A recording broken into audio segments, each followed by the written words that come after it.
दिल्ली में हाल ही में संपन्न हुए विधानसभा चुनाव में भारतीय जनता पार्टी को 27 वर्षों बाद प्रचंड बहुमत प्राप्त हुआ है। इस ऐतिहासिक जीत में पूर्वांचल, उत्तर प्रदेश, बिहार और झारखंड के लोगों का निर्णायक योगदान रहा है। यह बात भाजपा पूर्वांचल मोर्चा दिल्ली के प्रदेश अध्यक्ष संतोष ओझा ने बुधवार को आयोजित प्रेस वार्ता के दौरान कहा। कोई विशेष उद्देश्य नहीं है। मैं यहीं का रहने वाला हूं, बक्सर का रहने वाला हूं। दिल्ली भाजपा में पूर्वांचल मोर्चा का अध्यक्ष हूं और दिल्ली में 27 वर्षों के बाद भारतीय जनता पार्टी की प्रचंड बहुमत से सरकार बनी है और उस जीत में पूर्वांचल के लोगों का, पूर्वांचल में आपका बिहार, झारखंड और पूर्वी उत्तर प्रदेश के लोगों का बहुत बड़ा योगदान है।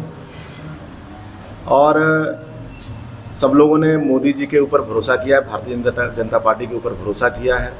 और मैं यहाँ पर कुछ मांगलिक कार्यों में आया था, तो मेरी इच्छा हुई थी कि आप सबसे मिलूँ, आप लोगों से चर्चा करूँ, तो यही मेरे लिए उद्देश्य था। सर, यहाँ चर्चा करने का उद्देश्य अभी चूँकि विधानसभा चुनाव सामने है, तो एक और समझ में आता है कि शायद आप विधानसभा का चुनाव लड़ें, ऐसी कुछ इच्छा है? मैं तो भारतीय जनता पार्टी का दिल्ली प्रदेश का कार्यकर्ता हूँ, पूर्वांचल मोर्चा का प्रदेश अध्यक्ष हूँ दिल्ली का।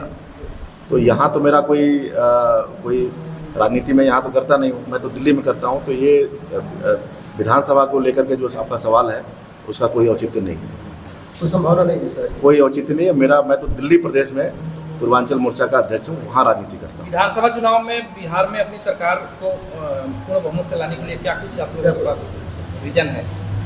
देखिए, ये जो यहाँ का काम है वो भारतीय जनता पार्टी के जो बिहार प्रदेश की इकाई है उसका काम है। और जो हमसे सहयोग मांगा जाएगा, मतलब भारतीय जनता पार्टी दिल्ली प्रदेश से सहयोग मांगा जाएगा, तो हमारे कार्यकर्ता अन्य प्रदेशों में भी जाते हैं और यहाँ के भी कार्यकर्ता वहाँ जाते हैं। जब दिल्ली में चुनाव हुआ था, उस चुनाव में भी बिहार भाजपा के कार्यकर्ता वहाँ पर लगे थे, उन्होंने भी हमारा प्रचार किया, हमारा साथ दिया। तो जैसी पार्टी की योजना होगी, अगर उसमें कहा जाएगा तो उसी तरीके से हमारा सहयोग रहेगा। 2025 का चुनाव आपके सर पर है। पिछले चुनाव की बात करें तो लोकसभा चुनाव और विधानसभा चुनाव में शाहबाद से सुपड़ा साफ हो गया है बीजेपी का। ऐसे में 25 चुनाव में आप लोग किस तरीके से लड़ेंगे चुनाव और वापसी करेंगे?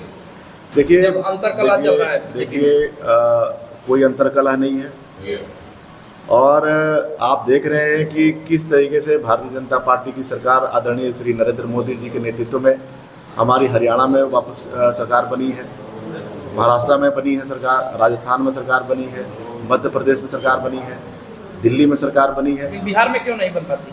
बिहार में सरकार तो हमारी है, एनडीए की सरकार है। साकी की सरकार ना है, एनडीए की सरकार है।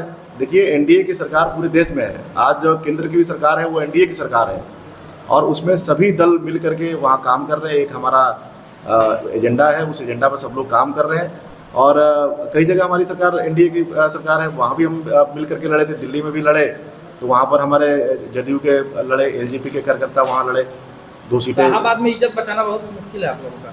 ये आपका हो सकता है, लेकिन हम तो लगातार जीतते जा रहे हैं और हमारी सरकार हर एक के बाद एक प्रदेश में चुनाव जीतते जा रहे हैं। और पुनः यहाँ पर मुझे विश्वास है कि भारतीय जनता पार्टी एनडीए की जो है जीत होगी, प्रचंड बहुमत से जीत होगी। लेकिन एक बात और है, बाहरी भीतरी का लड़ाई बहुत ज़बरदस्त है यहाँ पर बक्सर में। जनता के बीच में ये मैसेज है कि बीजेपी जो है पैराशूट से प्रत्याशियों का यहाँ पर उतार रही है प्रत्याशी। ये प्रत्याशियों का मुद्दा हमारा नहीं है, ये प्रत्याशी चुनने का काम भारतीय जनता पार्टी में पार्लियामेंट्री है। अब जिनके पास ये जिम्मेदारी है वो तय करेंगे, सभी समीकरणों को ध्यान में रखते हुए करेंगे, ये हमारा विषय नहीं है। तो जैसे आपने कहा कि भाजपा पूर्ण बहुमत में आएगी अब की बार, तो क्या? मैंने कहा कि एनडीए की प्रचंड बहुमत से सरकार बनेगी। एनडीए का मतलब उसमें सभी दल शामिल हैं, जो हमारे घटक हैं, वो सभी लोग मिलकर के चुनाव मजबूती से लड़ने जा रहे हैं और हमारी एनडीए की प्रचंड बहुमत सरकार बनेगी, ऐसा मैंने कहा।